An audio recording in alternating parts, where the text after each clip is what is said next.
Culture Soccer.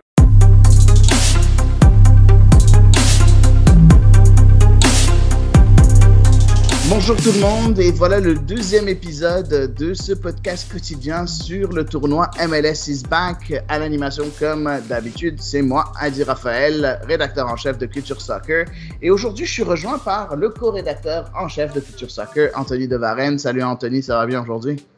Ça va très bien. La MLS recommencé et la USL recommence demain, donc que demander mieux? Ouais, ben c'est ça. Toi, t'es un homme heureux avec ta ligue préférée, la USL qui commence demain, mais aussi le foot nord-américain parce que on sait très bien que t'es supporter de Nashville. Je veux commencer par ça. Et malheureusement, mon Nashville a été retiré du tournoi. T'as pensé quoi de la décision de la ligue de retirer Nashville de ce tournoi? Est-ce que pour toi, c'est logique? Ou est-ce que c'est sûr que tu es déçu là, mais est-ce que c'est logique ou tu penses que la ligue aurait dû faire plus pour garder Nashville dans le tournoi?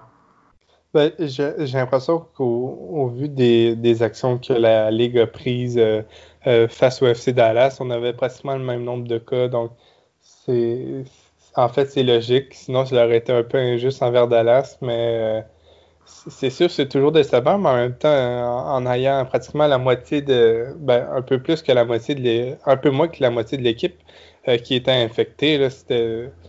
En considérant que ça prend 14 jours pour se rétablir et tout. Pas pour se rétablir, mais je pense que c'est pour être plus contagieux.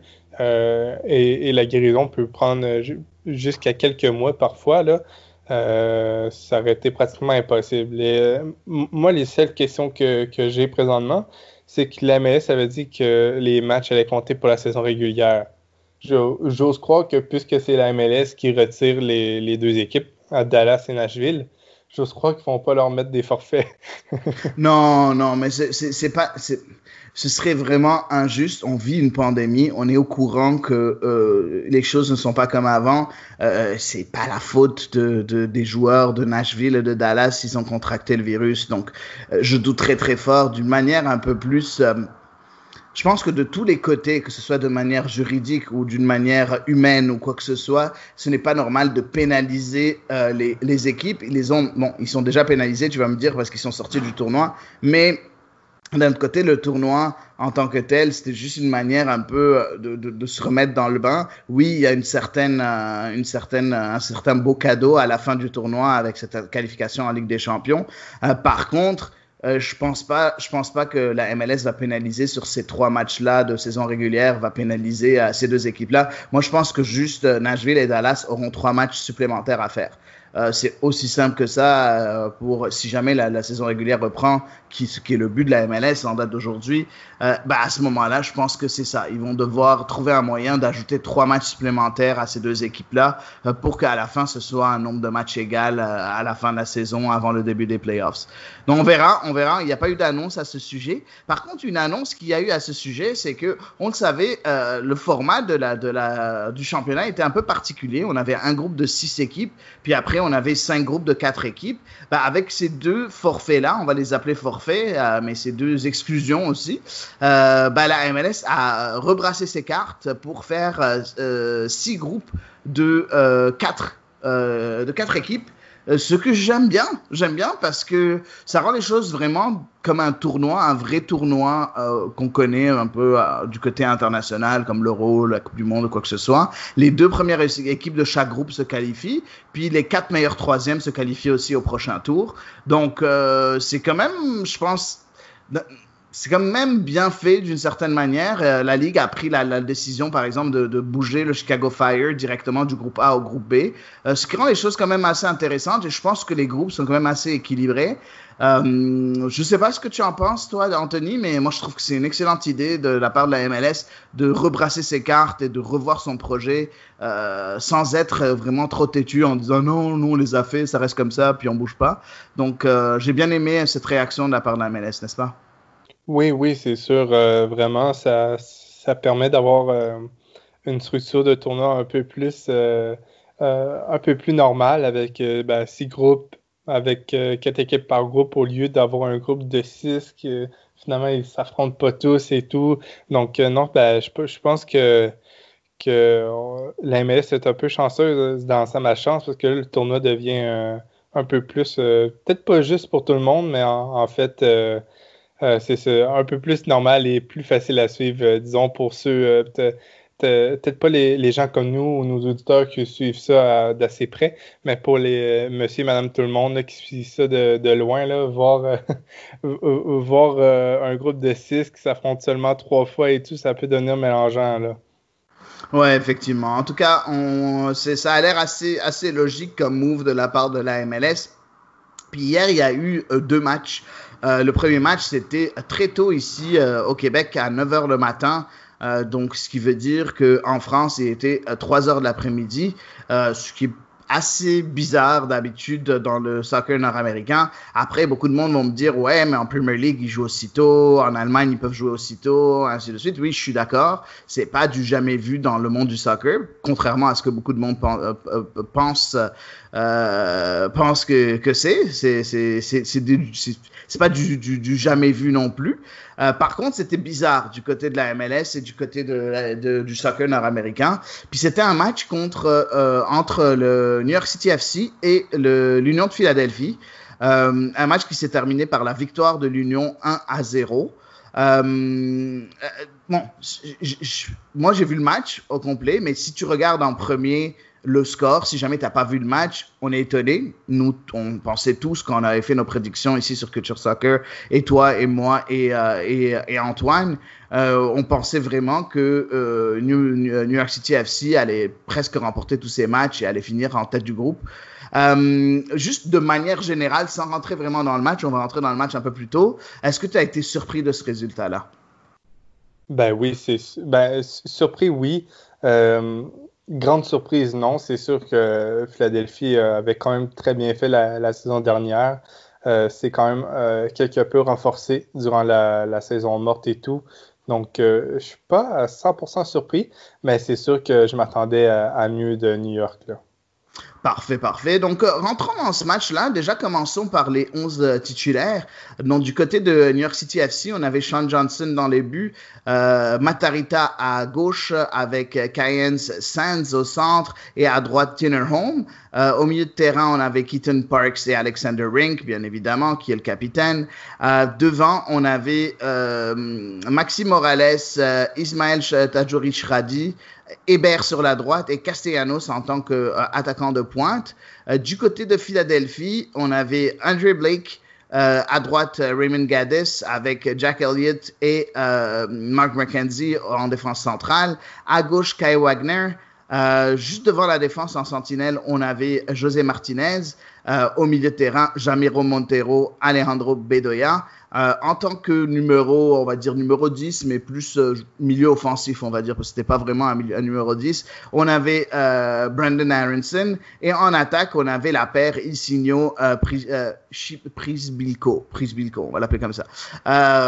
Donc, t'as pensé quoi de ces 11 titulaires-là? Est-ce que tu as trouvé qu'il y a quelque chose qui t'a un peu choqué? Est-ce qu'il y a des joueurs que tu aurais vus titulaires et qui n'étaient pas titulaires? En tout cas, donne-moi ton avis par rapport à tout ça. Ouais, moi, j'aurais cru que Jesus Medina aurait débuté la rencontre. C'est quand même un très bon joueur, mais il est quand même rentré à la mi-temps. Sinon, là, du côté de Philadelphie, il n'y a rien qui m'a choqué dans le 11. Là. C'était pas mal leur meilleur 11. Quand on regarde leur banc et tout, je pense que ça aurait été dur de faire mieux là, en tant que 11 de départ. Là.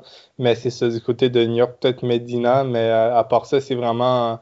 Je pense qu'ils sont allés dans la constance et tout. C'était un 11 qui n'avait rien de différent comparé à 2019. Donc, non, c'est quand même 2-11 assez réguliers pour moi, là.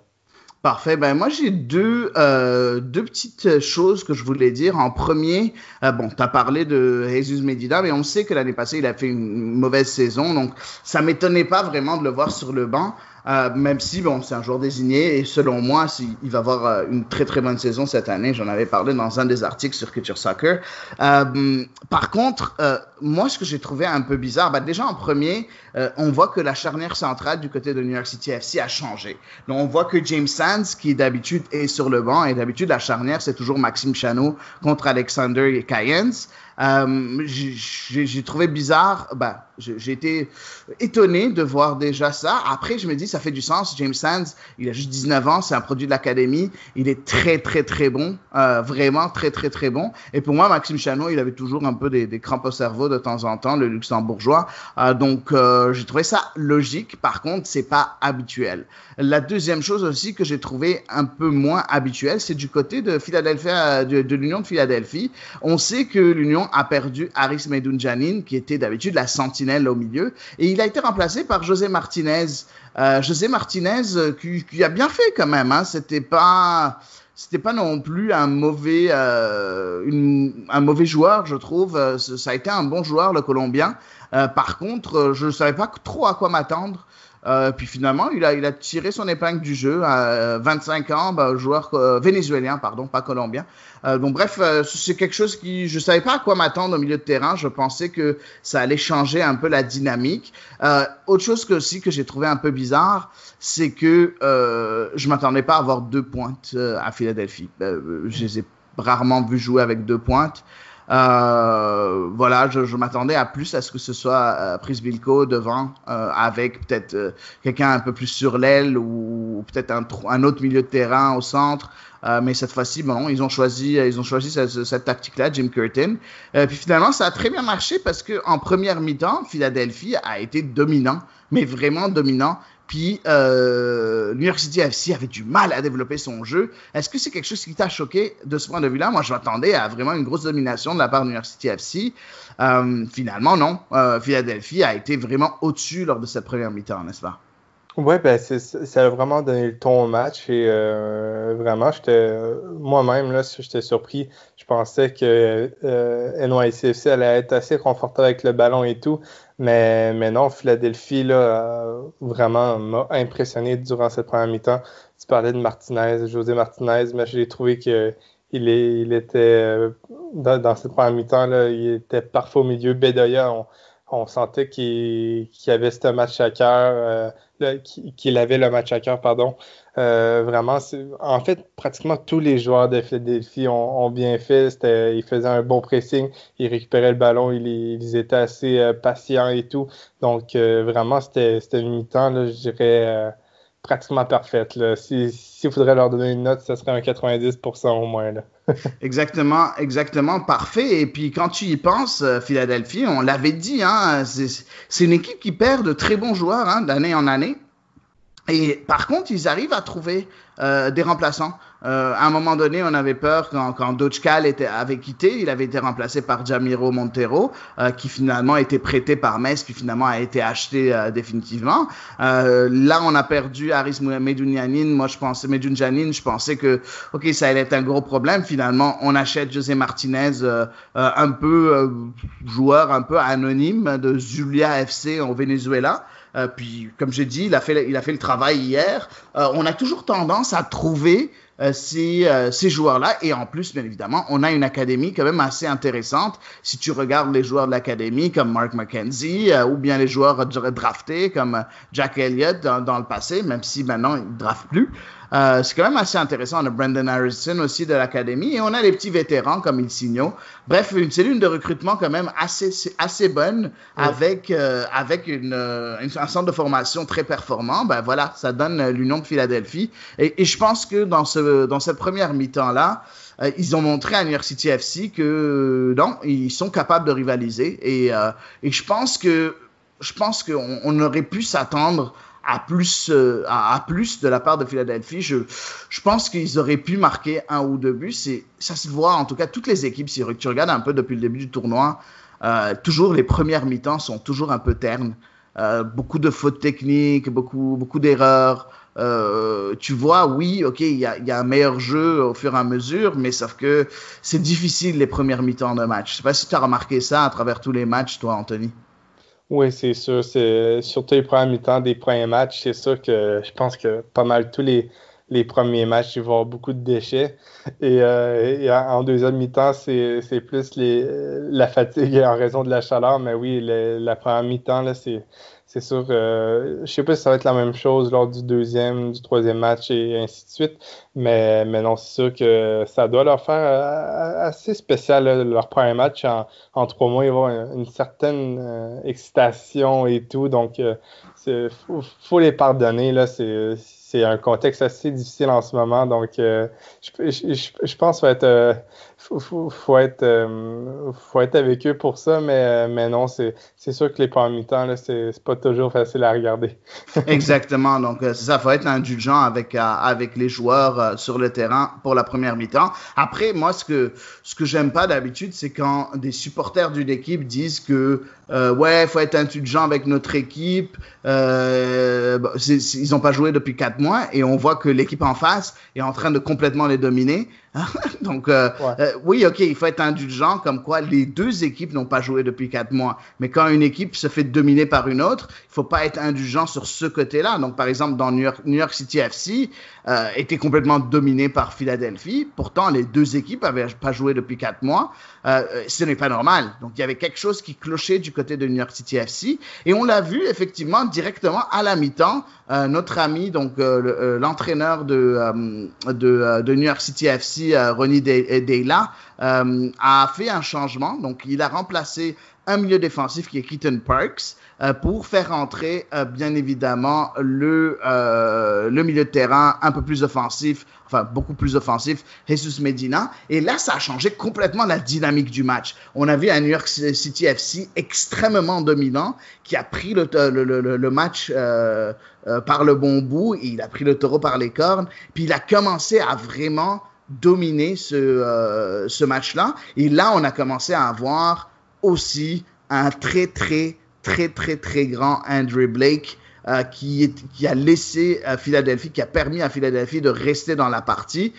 Et c'est à ce moment-là, sur une rare contre-attaque de la part de Philadelphia, que le but est arrivé avec un but de Alejandro Bedoya, le fameux capitaine. Ce qui était un peu bizarre, j'aimerais que je vais te laisser déjà réagir par rapport à tout ça.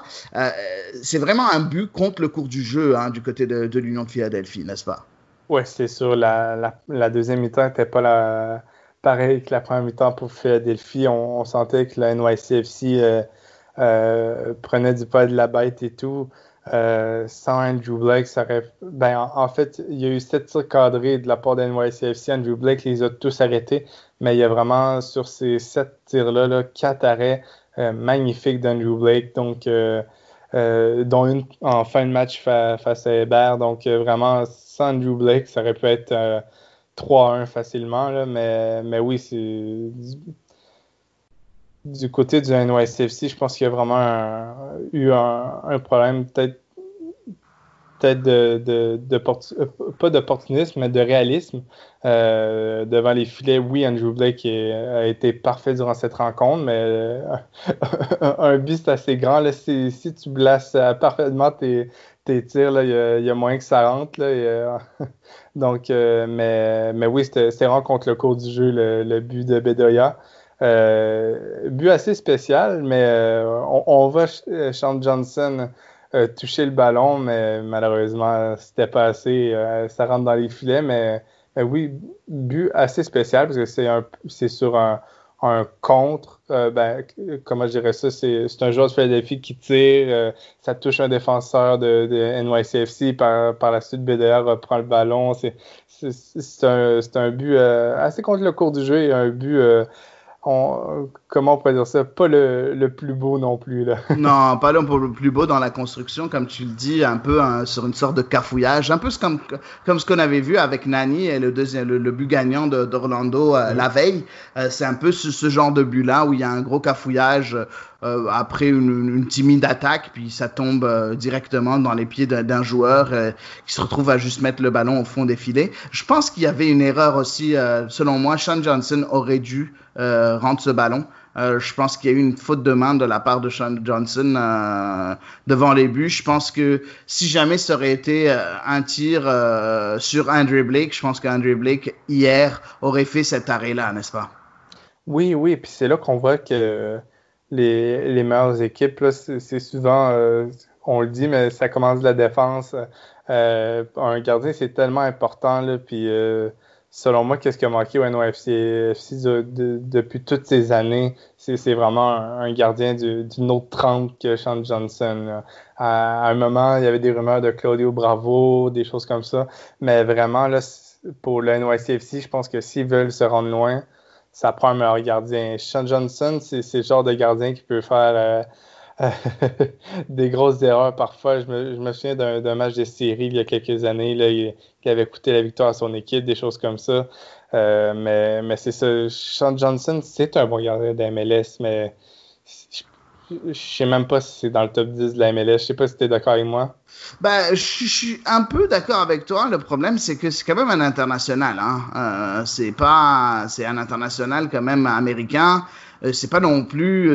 Il est souvent en deuxième ou troisième gardien de l'équipe nationale. Il a 31 ans. Il a quand même l'expérience. Il fait de très très bons arrêts. C'est juste de temps en temps, il oublie qu'il est gardien de but. Je sais pas ce qui se passe. Mais de temps en temps, il fait sa petite erreur qui coûte un peu le match. Mais souvent, il est quand même assez bon. Après, je pense que la MLS est arrivée à un point où ce genre de petite erreur-là commence à faire très, très mal. Voilà, il faut que Sean Johnson réduise ce genre d'erreur. Après, on s'attend tout le temps. On sait très bien que un gardien de but qui fait pas d'erreur n'est pas un gardien de but. Et dans les meilleurs gardiens de but dans l'histoire, tous ont fait des erreurs. Et en passant par Gianluigi Buffon, Oliver Kahn et tous les meilleurs gardiens de l'histoire, ils ont tous fait des grosses erreurs à un moment donné. Donc moi, ça me dérange pas. C'est juste le nombre de grosses erreurs qui dérange. Et en regardant Sean Johnson, il y en a un peu trop. Et c'est ça le problème. C'est là où on se retrouve qu'il y a un problème. Tandis qu'Andre Blake, il en a fait des erreurs. On l'a vu l'année passée. Sauf que la plupart du temps, il est très bon. Et c'est quelqu'un sur qui on peut compter derrière. Donc, bref, je suis d'accord avec toi. Je pense qu'arrivé à un moment, Sean Johnson a 31 ans et il aurait dû apprendre à réduire ses erreurs. Donc, un remplacement à ce poste-là, ce ne serait pas de trop du côté de New York City FC. Est-ce que tu t'attendais à ce que New York City FC marque un but? Parce que on a dit, Andrew Blake a fait plusieurs arrêts et je pense qu'à chaque fois, j'étais là, non, mais c'est pas normal. C'est pas normal parce que New York City FC méritait vraiment, si ce n'est pas de gagner le match, au moins un match nul. Parce que je pense qu'ils ont été tellement dominants en deuxième mi-temps et le nombre d'occasions franches qu'ils ont eues a été quand même énorme. Tu l'as dit qu'il y a eu un peu de manque de finition. On l'a vu par exemple Gary McKay-Steven, le milieu de terrain qui est rentré en milieu de match, qui a eu une occasion où au lieu de tirer de trouver un coin, il a tiré presque sur Andrew Blake. Est-ce que est-ce que tu t'attendais à ce qu'il y ait une égalisation dans ce match-là? Ben oui, c'est vraiment là, NYCFC durant la deuxième mi-temps, là, il dominait vraiment. Durant le match, là, je me disais, s'il ne marque pas, c'est surprenant. Ouais, c'est ça. mais non, vraiment, c'était vraiment le chapeau pour Philadelphie d'avoir tenu vraiment Andrew Blake, joueur du match pour Philadelphie. Vraiment, j'espère que ses coupiers vont le remercier. Ça aurait pu être une cuisante défaite, là, sans Andrew Blake. Là. Tu mets un autre gardien, là, ça fait 3-1 là, minimum, là, je suis certain. Là, donc, vraiment, non. Philadelphie était chanceux, mais en même temps, quand tu as du talent dans les buts, ça l'aide, là, mais non. Andrew Blake a tenu le fort, mais je m'attendais vraiment à un but d'NYCFC, même 2, là. Exact. Donc, j'aimerais juste mentionner quelque chose parce que c'est quand même assez important. Quand Bedoya a marqué le but, j'ai pas vraiment écouté le commentateur. Donc, je voulais voir cette équipe, puis je regarde derrière le nom de la personne qui a marqué, puis je lis Scott. Puis je dis, c'est qui Scott? Puis finalement, juste pour vous mettre au courant, Philadelphie a fait un très beau geste hier dans l'optique de Black Lives Matter. Les joueurs de Philadelphie n'avaient pas leur nom à l'arrière de leur maillot, mais avaient le nom de toutes les personnes noires qui ont été tuées par la police aux États-Unis. J'ai trouvé ce geste-là quand même assez conséquent et assez intéressant de la part de cette équipe-là. On voit que ce thème-là est vraiment prise au sérieux par la MLS, mais par les équipes aussi. On aime ce genre de solidarité-là, mais juste pour vous dire, c'était quand même assez intéressant de voir ça. Je pense que c'est du jamais vu de pas avoir les noms des joueurs derrière. Donc voilà, juste pour l'anecdote, vous montrer que c'était pas juste avant le premier match qu'il y a eu quelque chose. C'est de match en match, il y a toujours des choses qui arrivent. On vous parlera du prochain match aussi. Il y a eu quelque chose d'assez intéressant qui s'est passé. Donc bref, voilà. Donc tu t'as mentionné parce que une des questions que je pose depuis que j'ai commencé ce podcast, depuis hier, je demande qui est l'homme du match. Je pense que tu as répondu. C'est Andre Blake pour toi. C'est la même chose pour moi. Andre Blake, sans lui, je pense que le match aurait été complètement différent. Je pense que ça aurait été une victoire de New York City FC.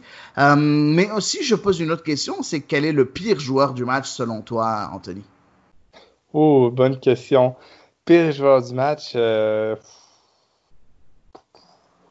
j'aurais tendance à dire Sean Johnson parce qu'il a un peu coûté la victoire à son équipe, mais ouais, je dirais Sean Johnson. Ouais, c'est assez difficile à choisir. Moi, j'aurais dit Keaton Parks parce que j'ai trouvé que l'équipe était complètement déséquilibrée quand il était là. Il n'a pas fait grand-chose en première mi-temps. J'ai pas dit qu'il était vraiment horrible. Hein. Je veux pas que le monde pense que j'ai dit qu'il était horrible. Je pense que c'est difficile parce que j'ai pas vu de joueur qui a fait un mauvais match dans ce match-là. Mais Keaton Parks, un peu, peut-être c'était une question tactique du fait que New York City FC, avec Keaton Parks sur le terrain, n'arrivait pas à faire grand-chose, mais je n'ai pas vu non plus Keaton Parks essayer des choses. On sait que c'est un milieu défensif américain qui vient tout juste d'être acheté par New York City FC, qui était en prêt l'année passée, qui avait impressionné l'année passée. Sauf que, voilà, je pense que Keaton Parks aurait pu faire un peu plus, aurait pu remarquer que bon, il fallait aller un peu plus haut ou bien demander à Alexander Ring d'aller un peu plus haut. Je pense que Parks a un peu manqué son premier match. Donc voilà pour ce premier match-là. Je ne sais pas si tu as quelque chose à ajouter, Anthony, sur ce match-là entre New York City FC et l'Union de Philadelphie. Tout simplement pour revenir sur les noms des joueurs et tout, là, du côté de Philadelphie et tout, dernièrement, la MLS a quand même été beaucoup critiquée et tout, mais il faut quand même leur donner leur bon coup et vraiment, le fait de donner la liberté aux équipes comme ça, c'est un très bon coup. Des fois, on voit des ligues qui veulent pas trop s'impliquer dans le côté social, je dirais, et tout. Mais la MLS ose s'impliquer, puis je pense que c'est la première grosse ligue là, à le faire dans le monde, à autant s'impliquer. Oui, la première ligue anglaise avait mis le Black Lives Matter sur le nom, mais je pense que surtout laisser la liberté aux équipes de pouvoir l'exprimer à leur façon, je pense que c'est encore un plus gros coup, là. Ouais, effectivement. Effectivement, c'est un très, très gros coup, je trouve, de la part de la MLS de donner autant de liberté. Comme tu l'as dit, ça se voit rarement. Ça se voit rarement de voir que la MLS, une ligue, donnait autant de liberté pour s'exprimer sur un message quand même qui est pas vraiment relié au soccer, même si indirectement il l'est. Enfin, directement il l'est, mais ça n'a rien à voir avec le soccer. C'est plus une manière, un sujet assez global. Donc, c'est assez rare de voir une ligue de sport donner cette liberté-là, mais par contre, chapeau bas. Je l'ai déjà dit hier, puis je veux le répéter à chaque fois parce que c'est quand même assez intéressant, je trouve, du côté de la MLS. Donc, voilà pour le premier match. On passe au prochain match. C'était un match que j'attendais avec impatience parce que je voyais mon équipe favorite faire ses débuts dans le tournoi. Donc, l'Impact de Montréal qui affrontait le Révolution de la Nouvelle-Angleterre. En tout premier, j'aimerais parler comme on avait fait dans le premier match, on va parler des 11 de départ. On commence par les Révolutions de la Nouvelle-Angleterre. Donc, Matt Turner dans les buts, Brandon Bay à droite, Michael Mancienne, Linard Delamea en défense centrale, Alexander Butner, l'ancien de Manchester United, à gauche. Au milieu de terrain, on avait Kellen Rowe et Scott Caldwell. Et du côté offensif, au milieu de terrain, on avait Carles Gil, Gustavo Bou, Christian Penilla et en attaque, en pointe, Adam Buksa, le nouveau joueur désigné polonais, devant. Du côté de l'Impact de Montréal, on avait dans les buts Clément Diop qui a vraiment pris la place d'Evan Bush dans les buts. En défense, Thierry Henry a choisi d'aller en une défense à 5, donc avec Jukka Raitala sur la gauche, en tant que défenseur central, Louis Binks, Rod Fanny, Rudy Camacho, et à droite, grosse surprise, Samuel Piette en tant que défenseur droit. Au milieu de terrain, on avait Victor Wanyama et Safir Taider, et les trois attaquants, on avait Boyan sur la gauche, Orji Okonkwo sur la droite et Maxi Urruti au centre. J'ai un avis assez tranché là-dessus, mais j'aimerais avoir ton avis, toi, Anthony. Qu'est-ce que tu as pensé de ces deux formations-là? Ben moi, j'ai été Henry Kessler. Je m'attendais à ce qu'il débute la partie comparé à Michael Mancienne. Donc, du côté du Rev, c'est pas mal ma grosse surprise, mais du côté de l'Impact, j'ai quand même eu plusieurs surprises. Je m'attendais à un départ de Romel Kyoto. Je m'attendais à un départ de Zachary Broguillard, des choses comme ça. Samuel Piette à droite, c'est une assez grosse surprise, là, mais je pense que t'es le mieux placé là, pour en dire davantage sur ces surprises. Ben écoute, oui, je suis d'accord avec toi par rapport à Michael Mancienne. J'en avais parlé dernièrement, puis j'en avais parlé en anglais sur un autre podcast, puis je peux dire que pour moi, Michael Mancienne, il a maintenant 32 ans. Sa carrière au complet a été faite de blessures tout le temps. Puis à chaque fois qu'il rentre dans un match, il se blesse très peu de temps plus tard. Cette fois-ci, il a duré 67 minutes avant de se blesser. Donc c'est quand même une progression quelque part. C'est méchant. Malheureusement, tu sais, on souhaite à personne de se blesser, bien évidemment, sauf que, tu sais, arrivé un moment, tu es un entraîneur, surtout de la trempe de Bruce Arena. Est-ce que tu as vraiment envie de mettre un joueur qui se blesse aussi souvent, au moins, surtout en tant que titulaire? Juste mets-le sur le banc, puis fais-le rentrer, je sais pas, en fin de match, ou quoi que ce soit pour verrouiller le tout, je sais pas. Après, bon, le leadership de Michael Mancienne, c'est un ancien joueur de Chelsea, c'est quand même assez intéressant. Mais moi aussi, je m'attendais à ce que Henry Kessler soit là. Bon, finalement, Kessler est rentré pour remplacer Mancienne une fois qu'il a été blessé, mais je pense qu'on va voir assez souvent ça. Je sais pas si Mancienne est la sévérité de sa blessure, mais je pense que ça va pas tarder avant que Kessler reprenne sa place définitivement. Je pensais aussi voir Wilfried Zaïbo au milieu de terrain. Qu'on a eu ici en entrevue ici sur Culture Soccer. Pour ceux qui l'ont pas écouté, vous pouvez aller l'écouter. Je m'attendais à ce qu'il soit. Il est même pas rentré dans le match, ce qui est quand même assez bizarre parce que c'est un joueur assez important et il nous a fait beaucoup de mal. Il a fait beaucoup de mal à l'Impact de Montréal lors du match de la saison régulière. Donc ça, c'est les deux choses que j'ai trouvées assez flagrantes du côté du Révolution de la Nouvelle-Angleterre. Du côté de l'Impact de Montréal, qu'est-ce que je vais te dire? Tout ce que je vais te dire, c'est que je comprends pas du tout les choix de Thierry Henry. Du tout. Je comprends que tu as commencé la saison avec une défense à 5, une défense à 3 avec deux latéraux qui vont jouer un peu plus offensivement ou qui vont avec une formation hybride, on l'appelle. Donc, une formation qui, quand elle est défensive, elle se retrouve avec une défense à 5, mais quand elle est offensive, elle se retrouve avec une défense à 3. On voit par exemple que Piette, lorsqu'on était en phase offensive, il se retrouvait au milieu de terrain. Je pense que c'était extrêmement déséquilibré, selon moi. Je vais parler en premier de Samuel Piette parce que c'est un peu l'éléphant dans la pièce. Parce que Samuel Piette, à droite, très très mauvaise idée. Je comprends que tu veux placer un défenseur droit puis dans une formation hybride, que tu veux qu'à un moment donné, il se retrouve au milieu en phase offensive, puis en défense, il se retrouve à droite.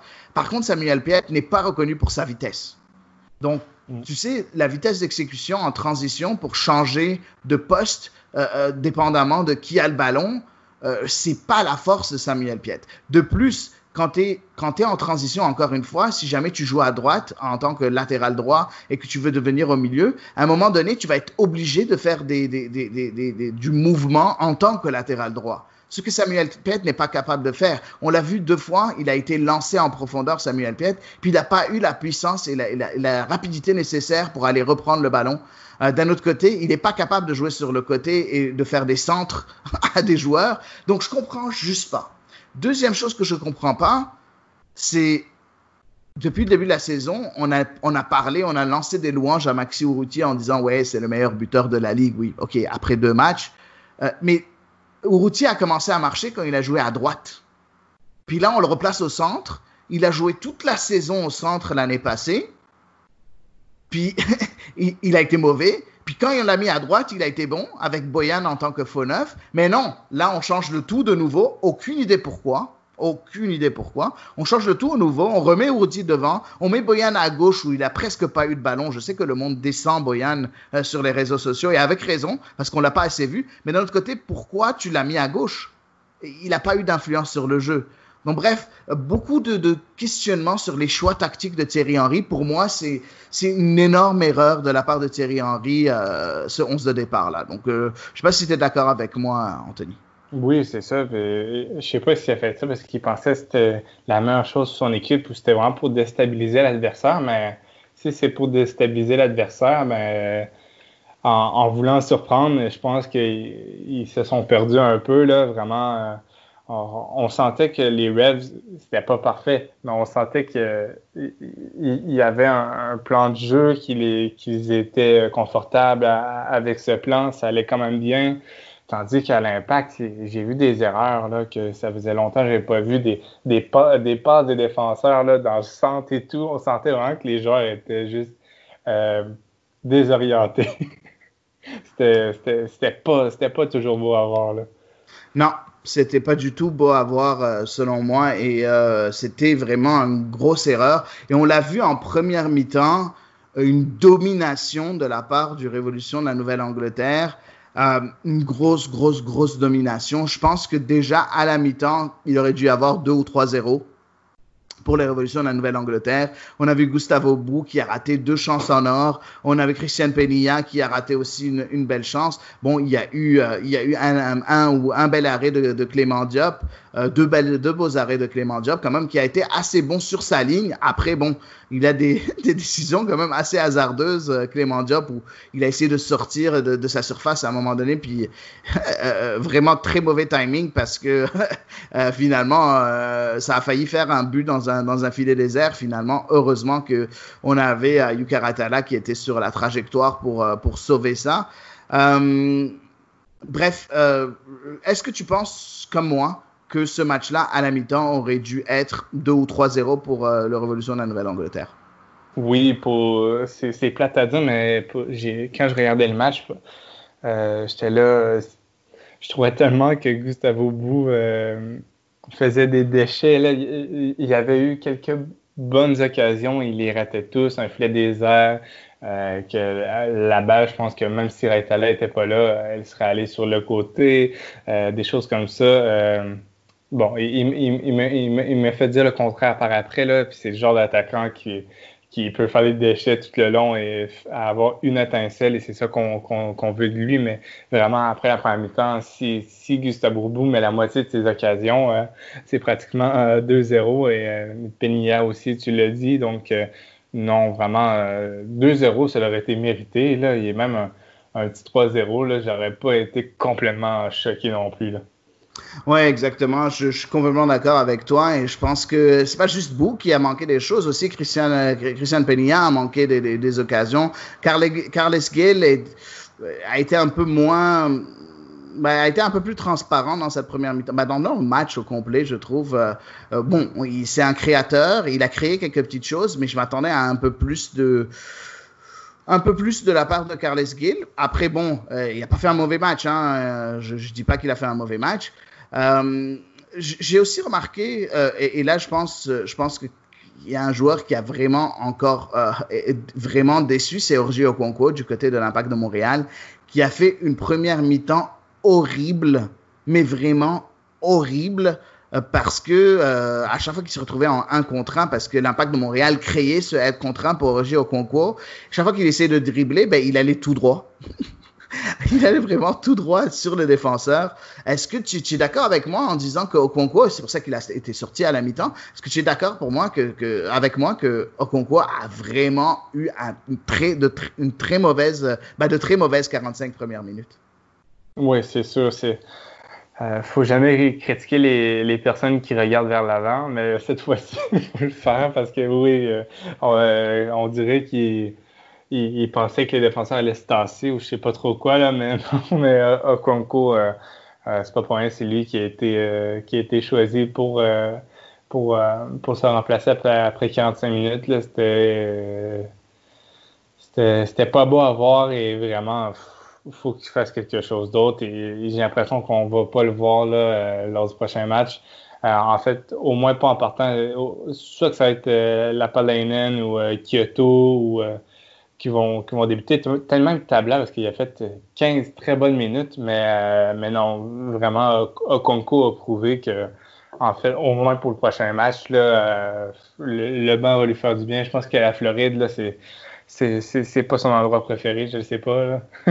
Ouais, c'est possible. Écoute, j'ai aucune idée, mais vraiment un mauvais match de la part d'Okonkwo. Tu as parlé un peu de Balou Tabla qui a fait une belle rentrée. Il a failli marquer un but dans le temps additionnel. Ça aurait été vraiment un hold-up si jamais c'était rentré. Matt Turner l'a finalement sauvé, mais vraiment du bout des doigts. Je pense que Tabla, si jamais il avait marqué, je pense que j'aurais entendu peut-être des insultes de la part des supporters du Révolution de la Nouvelle-Angleterre, tellement l'Impact de Montréal a été dominé, mais vraiment dominé à travers le match au complet. Il y a eu 10 minutes où l'Impact de Montréal a été au-dessus de la Nouvelle-Angleterre. C'était les 10 premières minutes au retour des vestiaires. Il y a eu une très bonne quand même deuxième mi-temps de la part de l'Impact où c'était un peu mieux. Je dis une très bonne par rapport à la première. Je pense que sur les 45 minutes de la deuxième, il y a 10 minutes où on était au-dessus, puis il y a peut-être 10 minutes où l'Impact de Montréal faisait jeu égal avec le New England, puis après, il y a les 25 autres minutes où New England a de nouveau repris l'ascendant. Donc bref, finalement, il n'y avait pas photo entre les deux équipes. J'aimerais juste parler des mauvais matchs de certains joueurs. On a parlé de Samuel Piette qui a eu une mauvaise première mi-temps. En deuxième, il s'est bien replacé. Mais il y a eu plusieurs joueurs qui ont eu un très mauvais match du côté de l'Impact. Rudy Camacho, vraiment un match horrible avec 4 ballons donnés à l'adversaire. Roger Okonkwo, on en a déjà parlé. Safir Taider qui a été mais vraiment comme un fantôme. Pourtant, il a été là tout le match. J'ai pas compris pourquoi Thierry Henry ne l'a pas remplacé. Boyan qui a été jamais là. Urruti a essayé de faire ce qu'il pouvait. Il a même failli marquer un but aussi en première mi-temps. Finalement, il y a eu un gros arrêt de Matt Turner. Matt Turner était là au moment où il fallait. Et du côté du Révolution de la Nouvelle-Angleterre, je pense qu'il n'y a pas une seule personne qui a eu un mauvais match. T'en penses quoi de ce que je dis par rapport de mon appréciation des joueurs en tant que tel?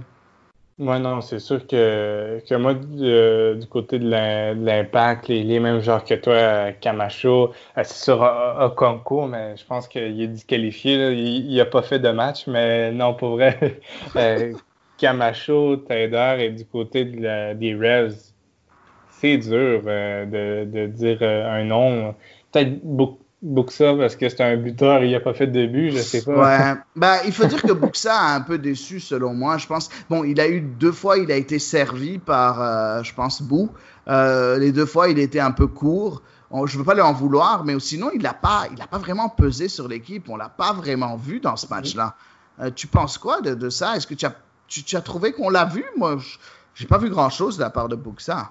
Non, c'est ça. Il a été assez effacé. C'est sûr que les Revs, c'est des gros joueurs. C'est Carles Gil, c'est Gustavo Bou, Christian Penilla.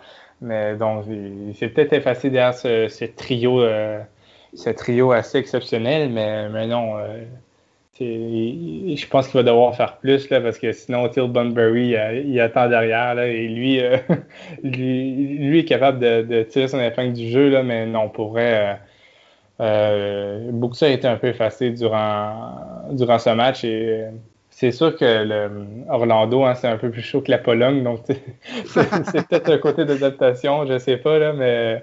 Ben, il faut penser qu'il va avoir un temps d'adaptation. Hein. Après, je m'attends à un peu plus d'un joueur désigné. C'est un joueur désigné, Adam Buksa. Et on le sait que maintenant, les joueurs désignés et les postes de joueurs désignés sont quand même assez importants en MLS où tu as besoin de ce joueur qui vient donner un plus. Et si tu regardes les autres joueurs désignés de l'équipe, qui sont Gustavo Bou et Carles Gil, même si Carles Gil a été un peu en dessous de ce qu'on est capable de voir, il n'a pas fait un mauvais match. Contrairement à Buksa, qui selon moi est proche du mauvais match, même s'il n'a pas été terrible, il est proche du mauvais match. Donc voilà, je sais pas trop quoi dire. C'est sûr, on va pas non plus le descendre encore trop vite. Il a juste joué 4-5 matchs avec son équipe, 3-4 matchs avec son équipe. C'est encore très très tôt pour l'évaluer en tant que tel, mais il va falloir qu'il fasse mieux dans les prochains matchs, voire dans la saison régulière. Parfois, on a beaucoup de joueurs, ça prend peut-être 5-6 mois avant qu'ils s'habituent à une nouvelle équipe. Donc, donnons-lui un peu de temps. J'aimerais que tu me parles, Anthony, même chose que lors du premier match. Pour toi, qui est le joueur du match? Le joueur du match, du côté des Revs? Les deux, au complet. Oui. Mais du côté des Revs, je dirais Gustavo Bou, parce que vraiment, son but, il y a très peu de buteurs en MLS qui l'auraient mis. C'était tout simplement magique. Sinon, mon deuxième choix, ça serait Matt Turner. 2 tirs cadrés de l'Impact, 2 gros arrêts de sa part, donc un sans faute pour lui. Sinon, du côté de l'Impact, moi, j'hésite vraiment entre... Okonkwo, c'est un choix facile, mais vraiment, si on enlève l'équation... Là, tu es en train de parler du pire joueur, c'est ça? Ah oui, c'est vrai, excuse. Donc, okay. Oui, je vais y aller avec le meilleur. Je me suis perdu dans mes idées. Du côté de l'Impact, le meilleur joueur, selon moi, ce serait Victor Wanyama. C'est un peu le seul qui a tenu la baraque, selon moi. Les autres, soit qui étaient effacés ou faisaient quelques erreurs, mais vraiment, ça serait Wanyama. Sinon, Bing, Stéphanie, je les ai pas haïs. Raitala aussi, mais Wanyama, selon moi, ou Clément Diop. Ouais, Diop, à part sa petite crampe au cerveau quand il est sorti. Par contre, finalement, d'habitude, on choisit un joueur du match, que ce soit de n'importe quelle équipe. En tout cas, c'est ça que j'aime choisir. Et pour moi, tu as raison, Gustavo Bou a été excellent, même s'il a eu un peu de déchets dans la finition. Mais ça, c'est normal. Après 4 mois d'arrêt, on devait s'y attendre à ce genre de déchets-là. Par contre, son but, mais quel but. Et il y a eu aussi je pense, 1 ou 2 tirs aussi où Clément Diop a dû faire des arrêts quand même assez difficiles. Donc, bref, Gustavo Bou, pour moi, sans aucune hésitation. Pour le pire joueur du match, j'aimerais avoir ton avis. Le pire joueur du match dans ce match-là, c'était qui? Oui, on se croirait d'un but. T'as l'embarras du choix, hein? T'as l'embarras du choix. Est-ce que je prends français? Est-ce que je prends nigérien? Non, c'est dur. Mais pour vrai, Okonkwo, c'est 45 minutes. Donc, est-ce qu'on peut le mettre dans le pire joueur du match ou le pire joueur de la fin mi-temps? Ouais, non, mais il faut vraiment penser au match au complet. Puis, qu'est-ce que tu penses? À ce moment, honnêtement, moi, Rudy Camacho m'a vraiment marqué avec ses revirements. Des revirements défensifs que je pense qu'un moins de 12 ans a compris qu'il ne fallait pas faire. Ouais, non, je suis complètement d'accord avec toi par rapport à Camacho, mais pour moi, mon pire joueur du match, c'est si jamais je regarde l'équipe de l'Impact de Montréal et que je regarde que Camacho a eu un très mauvais match, Safir Taider a eu un très mauvais match, Orji Okonkwo a eu un très mauvais match, Boyan a eu un très mauvais match. Quand je vois autant de mauvais matchs, pour moi, le pire joueur du match, c'est Thierry Henry. C'est l'entraîneur. Il n'a pas su donner ce qu'il faut à son équipe pour être dans les meilleures conditions. Déjà, des choix tactiques très douteux au début. Et en plus, tout au long du match, il a un peu su s'ajuster. Mais par exemple, voir un Safir Taider qui a tout manqué hier, encore un joueur désigné, il a vraiment tout manqué hier. Et le voir 90 minutes sur le terrain, pour moi, c'est inacceptable, surtout sachant que tu as 5 changements. C'est pas comme si, je pense que dans l'histoire de l'Impact de Montréal, c'est la première fois qu'on a autant de profondeur sur le banc. C'est la première fois dans l'histoire de l'Impact de Montréal. Donc, moi, un Safir Taider, il y a un Shamit Choum sur le banc, tu as un Marseille Ditch sur le banc, tu as des joueurs qui peuvent venir, tu as même le jeune Emmanuel Maciel qu'on n'a pas encore vu jouer. Il y a du monde qui aurait pu rentrer pour remplacer Safir Taider. Ce n'est pas normal que Thierry Henry n'ait pas pris cette décision-là. Pour moi, le pire joueur, c'est Thierry Henry, parce que même s'il n'a pas joué, c'est lui qui était aux commandes et il n'a pas pris les bonnes décisions. C'est aussi simple que ça. Donc voilà mon point de vue. Je ne sais pas si tu as quelque chose à rajouter, Anthony. Selon les règles, c'est pas un joueur, mais je pense qu'au vu de la situation, là, ta requête est acceptée. Merci beaucoup, c'est tellement apprécié. Non, mais voilà, et je pense que Thierry Henry a appris une leçon de Bruce Arena. Espérons qu'il va savoir se reprendre et prendre de meilleures décisions dans le futur. Je comprends que les fans de l'Impact de Montréal, dont moi, on est déçus de ce début de match-là, de ce début de tournoi. Par contre, il ne faut pas oublier, c'est les 2 premières équipes du groupe qui se qualifient, puis les 4 meilleurs troisièmes. Donc, il y a encore une chance pour que l'Impact de Montréal passe au prochain tour. C'est un faux pas. Je ne pense pas que ce soit pour New York City FC ou pour l'Impact de Montréal, les 2 perdants. Je ne pense pas que ce soit aussi grave que ce qu'on pense. L'Impact de Montréal, il va falloir qu'il se reprenne assez vite et je pense que c'est vraiment un faux pas. Je doute très fort que ce soit vraiment le niveau de l'équipe. Pour ce qui est de New York City FC, je pense que c'était un jour où malheureusement il n'y a pas eu cette finition-là, même s'ils ont du mal beaucoup avec la finition dernièrement dans les derniers matchs New York City FC. Je pense qu'ils n'ont pas marqué depuis 3 ou 4 matchs. Mais je pense qu'ils peuvent se reprendre assez vite, n'est-ce pas, Anthony? Oui. Des 2 côtés, d'une part de l'Impact, je pense qu'ils vont se remettre à bloc, surtout un match contre Toronto FC. Je pense qu'on n'a pas le choix de voir le meilleur côté de l'Impact pour qu'il y ait une chance de gagner. On le sait, Toronto FC, c'est de la qualité, mais en même temps, ça semble être une équipe qui ne veut vraiment pas être du tournoi, donc peut-être qu'ils vont arriver un peu grognon. Mais non, sinon, du côté du NYCFC, c'est travailler la finition à l'entraînement et je pense que ça va mieux aller. Et surtout, arrêter d'affronter Andrew Blake. Je pense que... ça va aider. Hein? Oui, face à un gardien moyen de MLS, ça aurait été 3-0, 3-1 au moins, là. Exactement. Donc, ce soir, il y a un seul match entre les Sounders de Seattle. Aujourd'hui, il y aura un seul match entre les Sounders de Seattle et les San Jose Earthquakes. C'est un gros match à prévoir. On sera là pour un nouvel épisode de Culture Soccer MLS is Back. On va bien débriefer ça demain matin. Donc voilà, j'espère que ça vous a plu aujourd'hui pour cet épisode et à demain pour un nouvel épisode de MLS is Back sur Culture Soccer. Merci Anthony d'avoir pris le temps aujourd'hui d'être avec moi. Merci à toi, c'était plaisant le retour de la MLS et tout. Je suis désolé de ne pas avoir été présent pour le premier. Raison de santé, mais l'important c'est que je sois là pour le deuxième. Exactement. Ben écoute, t'es là quand tu veux, Anthony. Tu le sais très bien. T'es le bienvenu quand tu veux. Et merci encore d'avoir pris le temps. Et bonne journée à tous et à demain pour un nouvel épisode.